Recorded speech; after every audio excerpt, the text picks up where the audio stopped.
Bahagyang humina ang northeast monsoon o amihan, ngunit nakakaapekto pa rin ito sa malaking bahagi ng northern at central Luzon. Magiging bahagyang maulap hanggang sa maulap pa rin yung ating kalangitan dito sa may Cagayan Valley, Cordillera Administrative Region, Ilocos Region, maging sa area din ng Central Luzon, dito rin sa Metro Manila at Calabarzon, at posible pa rin po yung isolated na mga may hinang pagulan or pag-ambon na dulot ng amihan. At may kita din natin dito sa ating satellite animation itong mga makakapal na kaulapan dito sa may silangan ng Visayas at Mindanao. Ito po ay dala ng shear line at ng easterlies, kung saan ang shear line o yung banggaan ng malamig at mainit na hangin ay nakakaapekto ngayon dito sa may silangan ng Southern Luzon at Visayas. Magdadala pa rin po ito ng mga kalat-kalat na pag-ulan, pagkidlat at pagkulog dito sa bahagi ng Catanduanes, Albay, Sorsogon, maging sa area din ng Northern Samar, Samar at Eastern Samar. Samantala, ang easterlies naman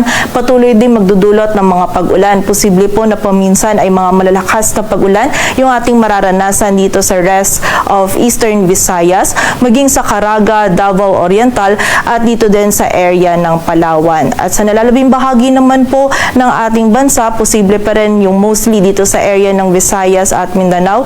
May mga isolated na mga pag-ulan pa rin po tayong mararanasan na dulot ng easterlies. Kaya naman pag-iingat pa rin sa mga kababayan natin sa posibilidad ng mga pagbaha at pagguho ng lupa. And sa kasalukuyan, wala po tayong minomonitor pa rin na low pressure area or bagyo na maaari makaapekto dito sa ating bansa.